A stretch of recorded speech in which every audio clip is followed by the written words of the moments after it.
नमस्कार दोस्तों, आप सभी का study for UPSC P session में स्वागत है।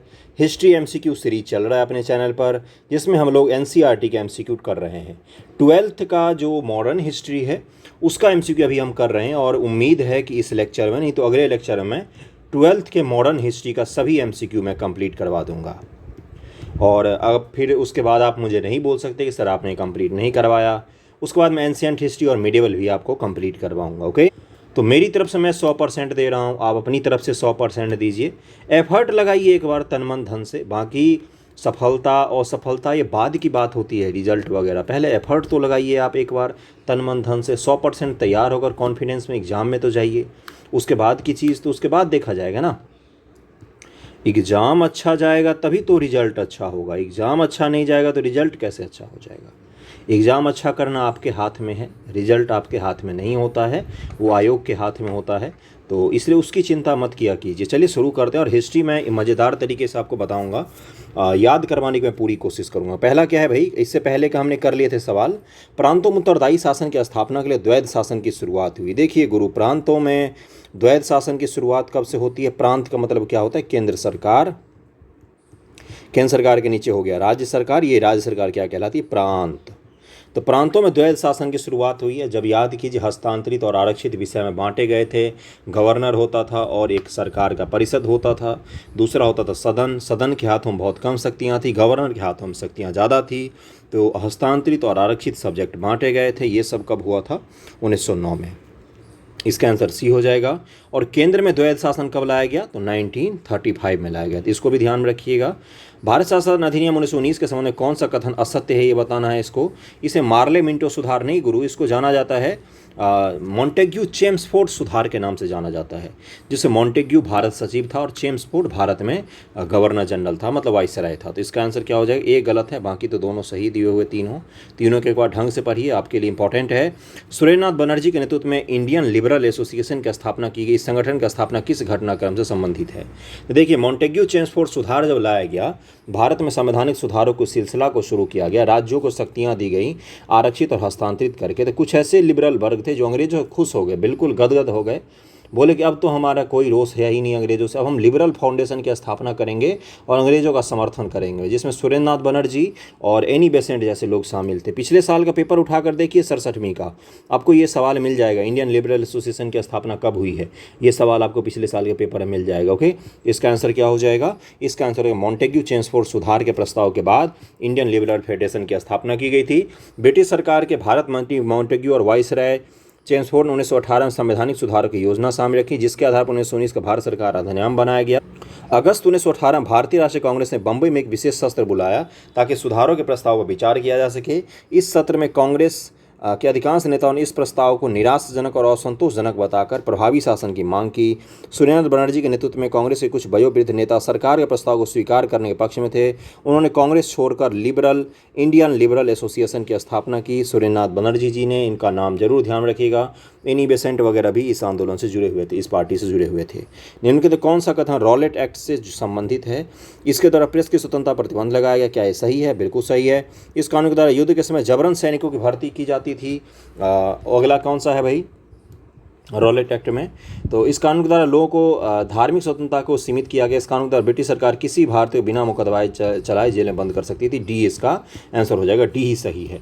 प्रेस वाला नहीं था। प्रेस वाला रॉलेट एक्ट में देखिए डायरेक्टली तो प्रेस प्रभावित नहीं हुआ था, लेकिन इनडायरेक्टली प्रभावित हुआ था। सरकार को कोई चीज़ पसंद नहीं आती थी ना, तो किसी को भी उठाकर बंद कर देते थे, चाहे वो प्रेस हो, लोकल हो, कोई नेता से था, सबको बंद कर देते थे।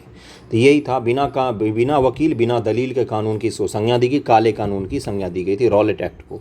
रॉलेट एक्ट के खिलाफ में फिर क्या चलेगा? सत्याग्रह चलाएंगे गांधी बाबा, पता ही है आप लोगों को। तो रॉलेट एक्ट के बाद की कहानी। अगले सवाल पर चलते हैं कि गांधी जी का चंपारण सत्याग्रह किन की समस्याओं के समाधान से संबंधित था? तो चंपारण पता ही है, बिहार के नील उत्पादकों की समस्या का समाधान करना चाहते थे गांधी बाबा। इसका आंसर क्या हो जाएगा? ए आंसर हो जाएगा।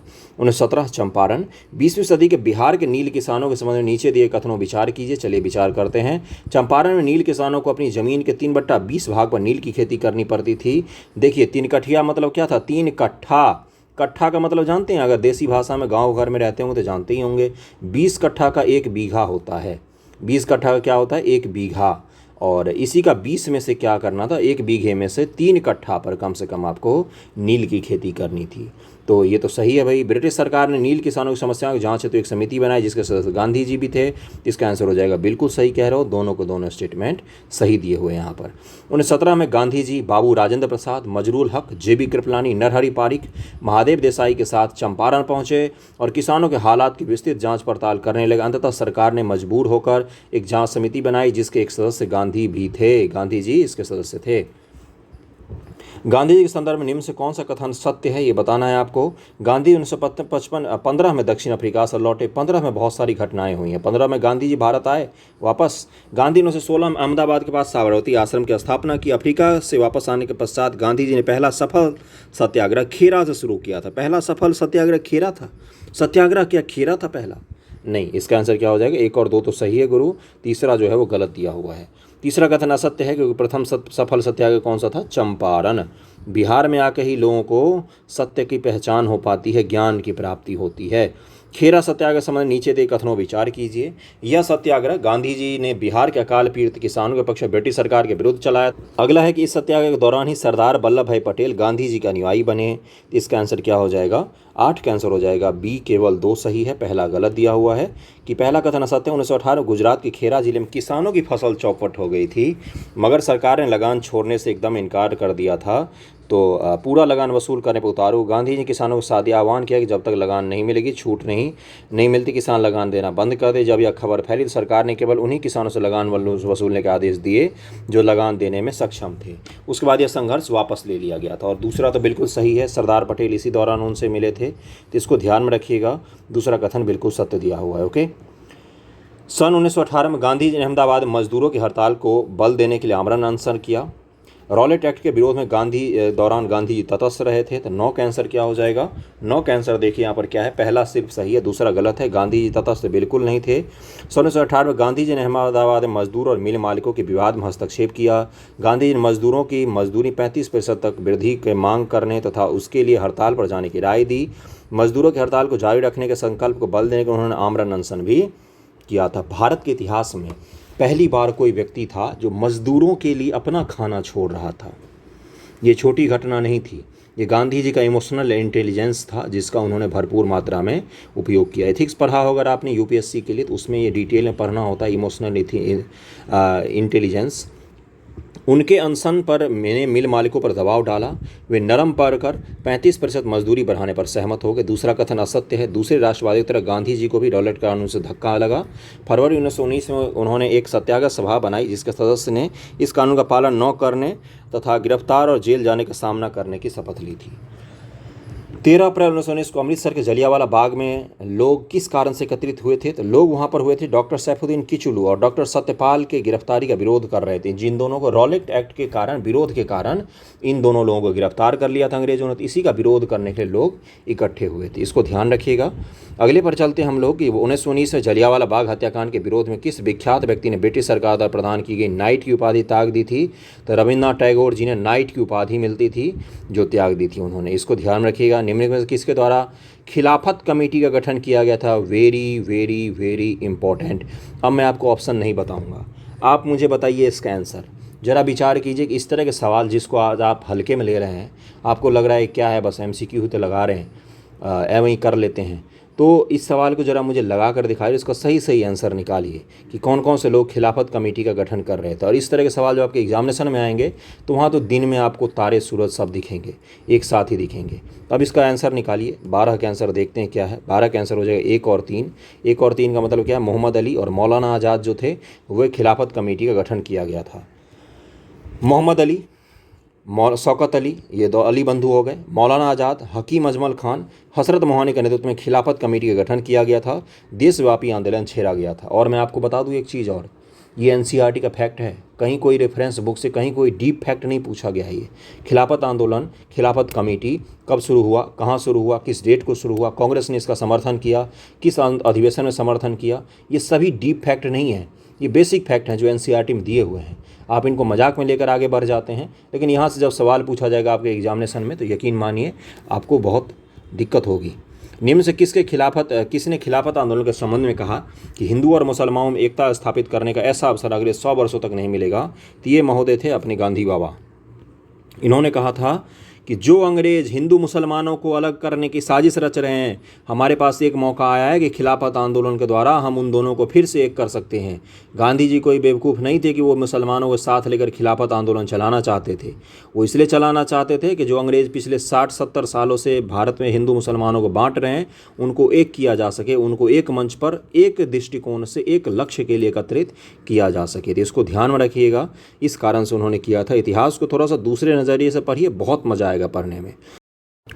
अगला क्वेश्चन है जिसमें आपको क्या करना है, कांग्रेस का लखनऊ अधिवेशन, चंपारण सत्याग्रह, जलियांवाला बाग हत्याकांड, खेरा सत्याग्रह, इनको आपको क्रम में लगाना। तो सबसे पहले कौन सा हो जाएगा? कांग्रेस का लखनऊ अधिवेशन हो जाएगा 1916 ईस्वी।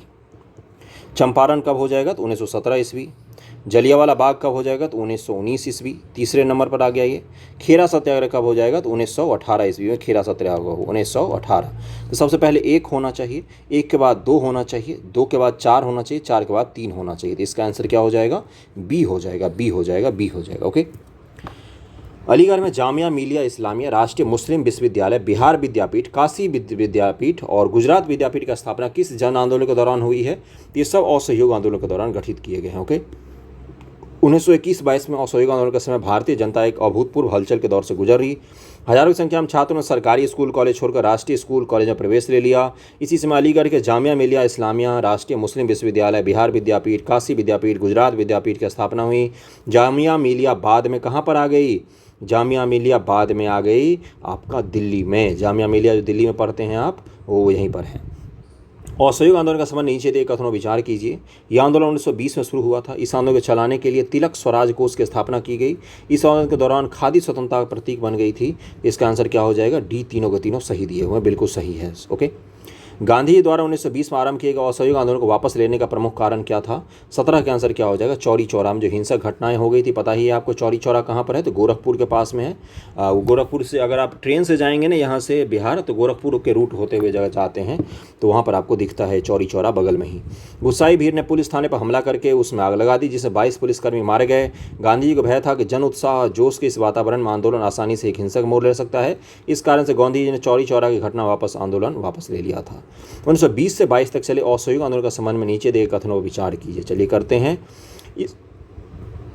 इस आंदोलन में हिंदू मुस्लिम दोनों ने सक्रिय रूप से भागीदारी की। कौन सा आंदोलन? असहयोग आंदोलन। इस आंदोलन के दौरान भारतीय समाज के सभी वर्गों का राजनीतिकरण हुआ। समाज के क्या सभी वर्ग राजनीति में आए? क्या सभी का राजनीतिकरण हुआ? अगला कौन सा? राष्ट्रीय भावना और राष्ट्रीय आंदोलन देश के दूर दराज इलाकों तक पहुंचा। तो इसका 18 का आंसर क्या हो जाएगा? बिल्कुल सही दिया हुआ है, सारे के सारे सही दिए हुए हैं। ओके। अगला पर चलते हैं कि स्वराज पार्टी के संस्थापक कौन थे? तो ये पता ही होगा आपको, चित्तरंजन दास और मोतीलाल नेहरू। क्यों थे ये? तो देखिए, असहयोग आंदोलन जब गांधी जी ने वापस लिया तो इन लोगों ने किसकी स्थापना की? स्वराज पार्टी की स्थापना की। और इन्होंने ये तय किया कि अब हम सदन के अंदर प्रवेश करेंगे। आपको पता ही होगा सदन बन गया था। सदन के अंदर इन्होंने प्रवेश किया और वहाँ पर विरोध जताने की कोशिश की। कुछ लोग गांधी जी के असहयोग आंदोलन को डायरेक्ट वापस लेने से बहुत नाराज़ थे, उनमें से ये लोग भी थे। अगले पर चलते। 1922 में चित्तरंजन दास और मोतीलाल नेहरू ने स्वराज पार्टी की स्थापना की। इसके अध्यक्ष चित्तरंजन दास थे और मोतीलाल नेहरू इसके सचिव थे। ओके। भारतीय राष्ट्रीय आंदोलन स्वराजवादियों के समय नीचे दिए कथनों विचार कीजिए। इन्होंने राष्ट्रवादी नेता विट्ठल भाई पटेल को केंद्रीय विधानसभा का अध्यक्ष बनवाया। विट्ठल भाई पटेल सरदार पटेल के भ्राताश्री हुए। स्वराज पार्टी ने कांग्रेस के सभी कार्यक्रमों को अस्वीकार कर दिया। तो 20 का आंसर क्या हो जाएगा? 20 का आंसर हो जाएगा ए, केवल 1 सही है। कांग्रेस के सभी कार्यक्रम को अस्वीकार किया, ये गलत दिया हुआ है। कांग्रेस के कार्यक्रमों को स्वीकार करती थी, लेकिन वो बोलती थी कि मेरा काम है सदन में आवाज़ उठाना, तो मैं सदन में आवाज़ उठाने का काम करता हूँ, आप लोग सड़क पर आवाज़ उठाइए। इसका आंसर क्या हो जाएगा? पहला सही दिया हुआ है। ओके। 1923 के चुनाव में इनको सफलता भी मिली। केंद्रीय और प्रांतीय विधानमंडल और स्वराज पार्टी बड़े महत्वपूर्ण कार्य किए। विट्ठल भाई पटेल को सेंट्रल लेजिस्लेटिव असेंबली का अध्यक्ष बनवाया। स्वराज पार्टी की महत्वपूर्ण सफलता थी। दूसरा कथन असत्य है। स्वराज पार्टी को कांग्रेस के अंदर ही एक समूह के रूप में कार्य करना था। इससे कांग्रेस के सभी कार्यक्रमों को स्वीकार किया, इस बात को छोड़कर कि यह पार्टी काउंसिल के चुनाव में भाग लेती है। कांग्रेस के सभी कार्यक्रमों को स्वीकार किया। आपको फिर से इसको क्रम में लगाना है। रॉलेट सत्याग्रह, असहयोग आंदोलन, चौरी चौरा कांड, स्वराज पार्टी का गठन, क्रम में ही दिया हुआ है। सबसे पहले रॉलेट होगा, फिर असहयोग होगा, फिर चौरी चौरा होगा, फिर स्वराज होगा। 1 2 3 4 इसका आंसर होना चाहिए। ए आंसर होना चाहिए, ए ही आंसर हो जाएगा। स्वराज के लिए संघर्ष पार्ट 2 अब यहाँ से शुरू हो रहा है। कम्युनिस्ट इंटरनेशनल के नेतृत्व के वर्ग में चुने गए जाने वाले पहले भारतीय कौन थे? तो ये कौन थे? तो ये थे मानवेंद्र नाथ रॉय, सीपीआई के संस्थापकों में से एक, कम्युनिस्ट पार्टी ऑफ इंडिया के संस्थापक। कम्युनिस्ट इंटरनेशनल क्या है भाई? तो जब कम्युनिस्टों का उदय हुआ, रूस में क्रांति, रूसी क्रांति आपने पढ़ा होगा, पहली कम्युनिस्टों की क्रांति वही थी। उसके बाद कम्युनिस्टों का जब उदय हुआ तो उन्होंने अंतर्राष्ट्रीय स्तर पर अपनी पार्टी को कायम करने की कोशिश की, अपनी विचारधारा को फैलाने की कोशिश की थी। इसी के लिए कम्युनिस्ट इंटरनेशनल नाम का एक संस्था बनाया गया था, जो पूरे दुनिया में जिसकी बैठक होती थी समय समय पर। कम्युनिस्टों का यूनिवर्सिटी भी बनाया गया, रूस में है वो यूनिवर्सिटी। भारत में कम्युनिस्ट पार्टी की स्थापना किस वर्ष हुई? तो ये हुई थी 1925 ईस्वी में। बी आंसर हो जाएगा। राम प्रसाद बिस्मिल और अशफाक उल्लाह खां को फांसी किस षड्यंत्र केस के तहत दी गई? तो काकोरी षड्यंत्र केस के तहत उनको फांसी दी गई। अगला है कि देखिए यहाँ पर लिखा हुआ है कि 1925 में क्रांतिकारी ने लखनऊ के पास में काकोरी कांड में चलती ट्रेन से सरकारी खजाने के लूट लिया। काकोरी षड्यंत्र के में 17 लोगों को लामबंदी जेल की सजाएं हुई, 4 को आजीवन कारावास का दंड मिला। राम प्रसाद बिस्मिल और अशफाक उल्लाह खां समेत 4 लोगों को फांसी दे दी गई। नीचे दिए घटनाक्रमों को उनके कालक्रम के अनुसार व्यवस्थित कीजिए। नीचे दिए कालक्रम को व्यवस्थित कीजिए। काकोरी षड्यंत्र केस, बारदौली सत्याग्रह, चटगांव शस्त्राचार लूट, नौजवान भारत सभा की स्थापना। भगत सिंह जी करेंगे नौजवान भारत सभा की स्थापना। इसको कालक्रम में लगाइए, आसानी से लग जाएगा। तो सबसे पहले 9 अगस्त 1925 को क्रांतिकारियों ने लखनऊ के पास काकोरी गांव में तिजोरी को लूटा। 1926 में नौजवान भारत सभा की स्थापना होती है। 25 में काकोरी, 26 में नौजवान भारत। उसके बाद 28 में सरदार पटेल के नेतृत्व बारदौली सत्याग्रह होता है। और 1930 में चटगांव, वर्तमान के बांग्लादेश में, मास्टर सूर्य सेन ने चटगांव का शस्त्रागार का लूटा था और छापा मारा था वहाँ पर।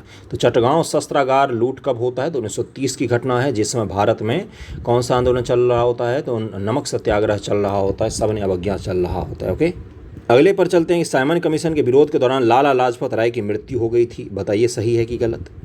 1920 को भगत सिंह, रामप्रसाद बिस्मिल, 1929 को भगत सिंह एवं रामप्रसाद बिस्मिल एक केंद्रीय विधानसभा असेंबली में बम फेंका। रामप्रसाद बिस्मिल जी ने बम फेंका था। बताइए मुझे आप, सही है कि गलत? इसका आंसर क्या हो जाएगा? केवल पहला सही है। किसने किसने बम फेंका था? आपको अगर मैं नहीं बताऊं तो बताइए भगत सिंह जी के साथ कौन थे? इसका आंसर क्या हो जाएगा? देखिए यहाँ पर लिखा हुआ है कि भगत सिंह और बटुकेश्वर दत्त ने बम फेंका था। पहला कथन सत्य है। 30 अक्टूबर 1928 को साइमन कमीशन विरोधी एक प्रदर्शन में पुलिस की बर्बर लाठीचार्ज के कारण पंजाब के महान नेता लाला लाजपत राय जी पहले बीमार हुए, फिर शहीद हो गए। 17 दिसंबर 1928 को भगत सिंह, चंद्रशेखर आज़ाद, राजगुरु ने लाठीचार्ज का नेतृत्व करने वाले ब्रिटिश पुलिस अधिकारी सैंडर्स को गोलियों से भून दिया। और फिर असेंबली में बम किसने फेंका था? तो भगत सिंह और बटुकेश्वर दत्त ने केंद्रीय विधानसभा में बम फेंका। किसी को नुकसान नहीं पहुंचाया था, वो बस आवाज़ पहुंचाना चाहते थे अपने। 1929 के मेरठ षड्यंत्र केस के समय नीचे दे कथनों विचार कीजिए। अब विचार कीजिए इस पर। मेरठ षड्यंत्र केस आपने पढ़ा है, विचार कीजिए। आपको हल्का लग रहा है एमसीक्यू? देखिए इसका क्या आंसर होगा। इस केस का संबंध भारतीय मजदूर और कम्युनिस्ट नेताओं से था। सही है कि गलत?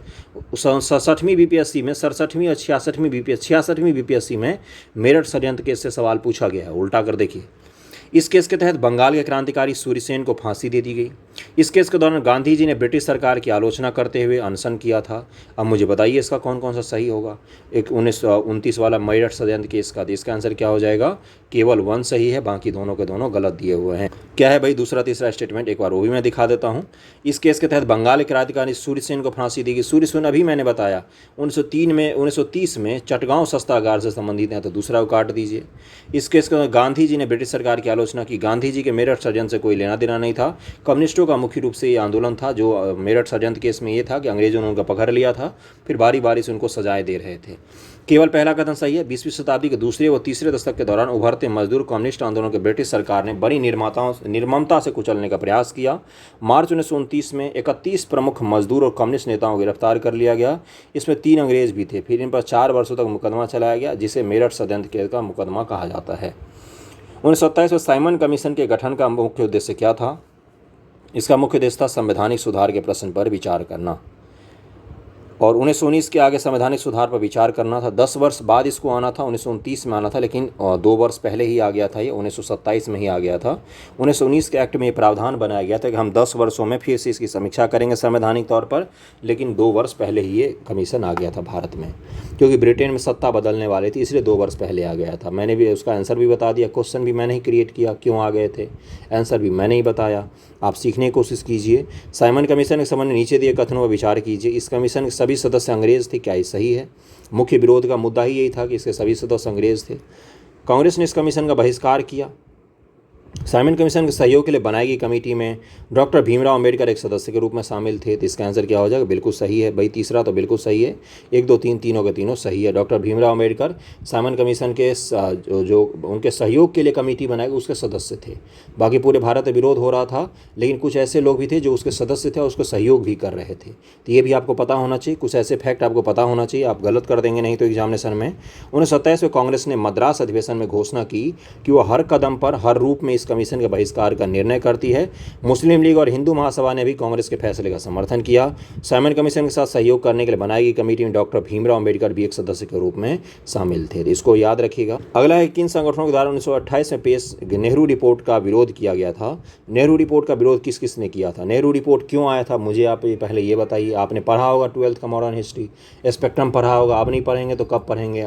60 दिन भी नहीं है आपके एग्जामिनेशन में। तो बताइए किस किस ने इसका विरोध किया था। मैं यहीं पर रोक देता हूँ, बताइए इसका आंसर क्या होगा? हिंदू महासभा, मुस्लिम लीग, सिख लीग, किस लिए विरोध किया था, क्यों किया था, क्यों आया था नेहरू रिपोर्ट, क्या कारण था कि नेहरू रिपोर्ट बनाया गया था? नेहरू रिपोर्ट के जवाब में जिन्ना ने 14 सूत्री कार्यक्रम दिए, तो वो क्या क्या था? उस 14 सूत्री में कौन कौन सी मांगे रखी गई थी? तो कभी पढ़ा कीजिए ढंग से। इसका आंसर हो जाएगा उपयुक्त सभी सही हैं, उपयुक्त सभी लोगों ने किया था।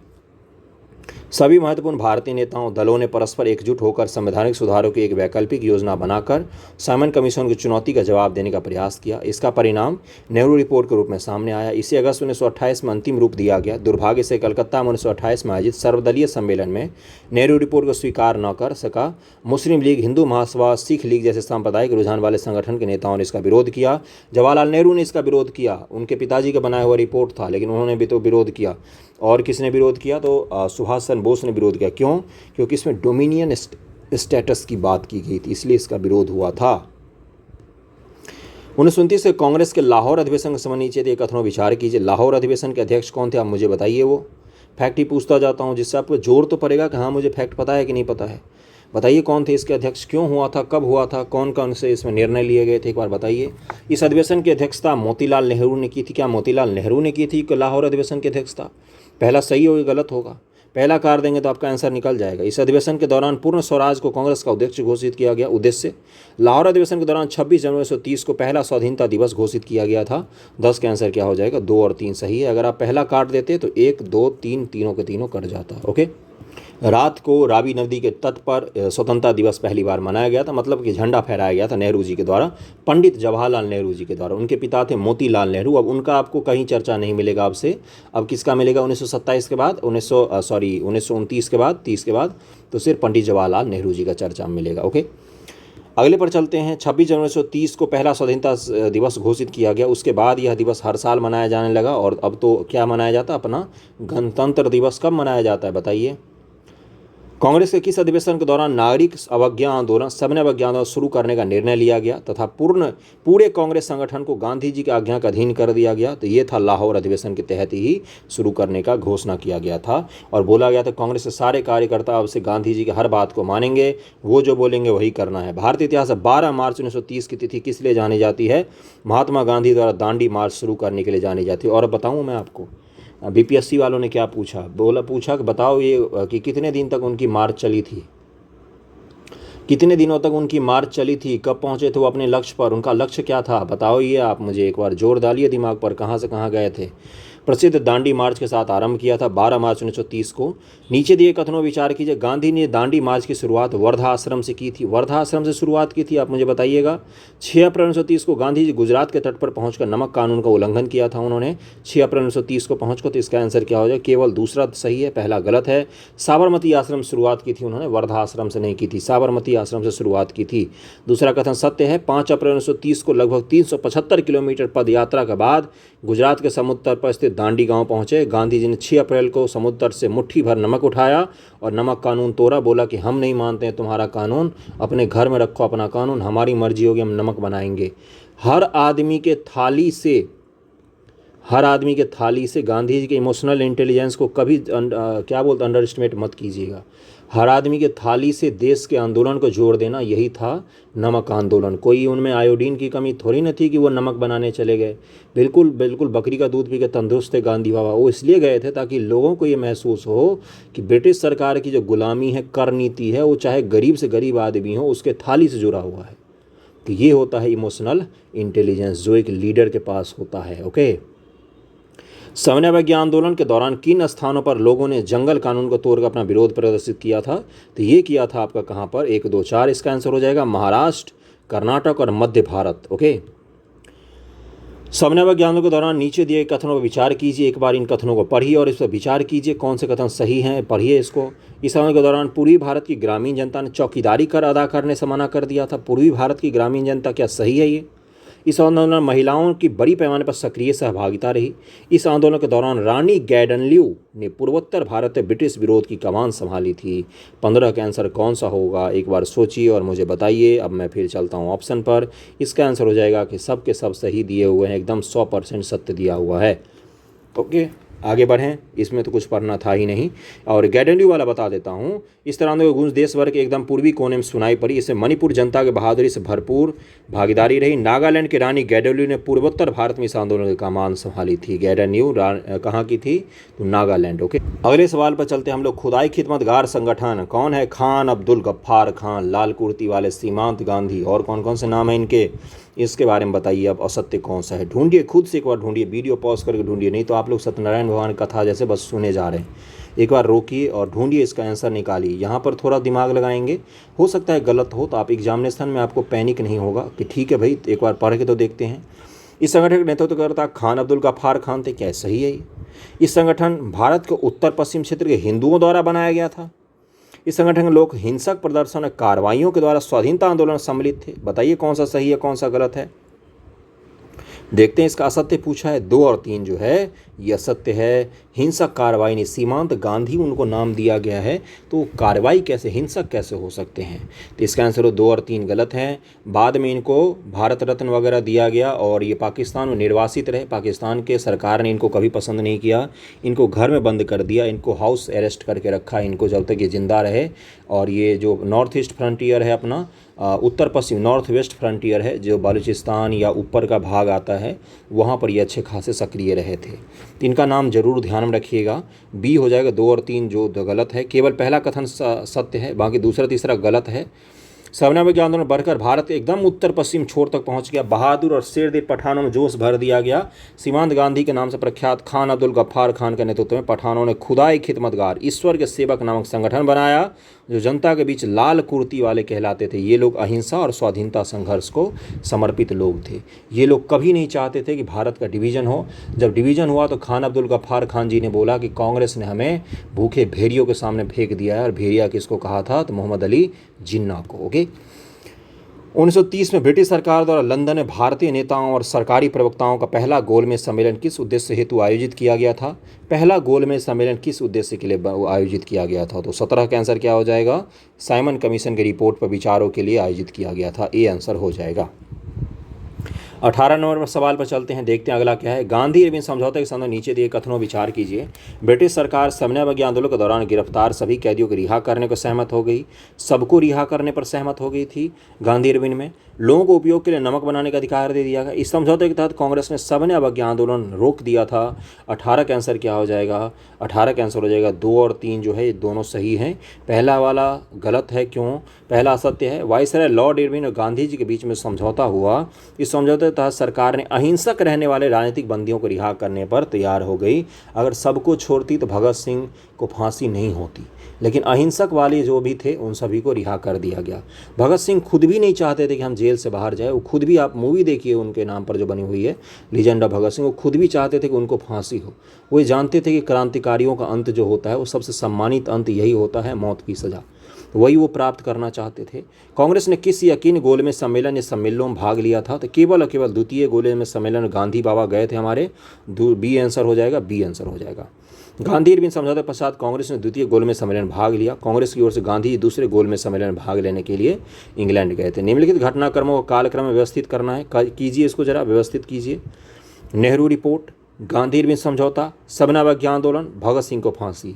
अब देखिए नेहरू रिपोर्ट सबसे पहले आ जाएगा 1, उसके बाद से कौन सा आ जाएगा, सविनय अवज्ञा आंदोलन 2, फिर गांधी इरविन समझौता होगा 3। गांधी इरविन समझौता कब होता है, तो 4 मार्च या 1 मार्च को है, और उसके बाद भगत सिंह जी को फांसी 23 मार्च को चढ़ा दी जाती है। तो ये समझौता होता है, उसके बाद भगत सिंह जी को फांसी दे दी जाती है। तो इसका आंसर क्या हो जाएगा, 1, 3 और 2 और फिर आपका 4 हो जाएगा। 1, 3, 2, 4 होना चाहिए। देखिए इसका आंसर क्या है, बी हो जाएगा, 1, 3, 2, 4 इसका आंसर हो जाएगा। कहानी के फॉर्म में याद रखिए, कालक्रम वाला कोई सवाल आपका कभी गलत नहीं होगा। कहानी के जैसे इतिहास को याद रखिए, किस घटनाक्रम के बाद कौन सा घटनाक्रम हुआ है, रटने की कोशिश मत कीजिए। कहानी के जैसे याद रखिए, आपको सारा का सारा सही हो जाएगा, कभी कालक्रम वाला कभी गलत नहीं होगा। ओके, तो यहाँ तक आज रखते हैं। इसके बाद का मैं अगले दिन आपको करवा दूंगा। अभी ज्योग्राफी का भी मुझे एमसीक्यू करवाना है आपको, वो भी मुझे याद है, उसकी चिंता मत कीजिएगा। जो मैं प्रॉमिस करूँगा वो तो ज़रूर मैं आपको दूंगा। अब आप पर है कि आप कितना देखते हैं और कितना शेयर करते हैं। Okay, thank you so much आप सभी का।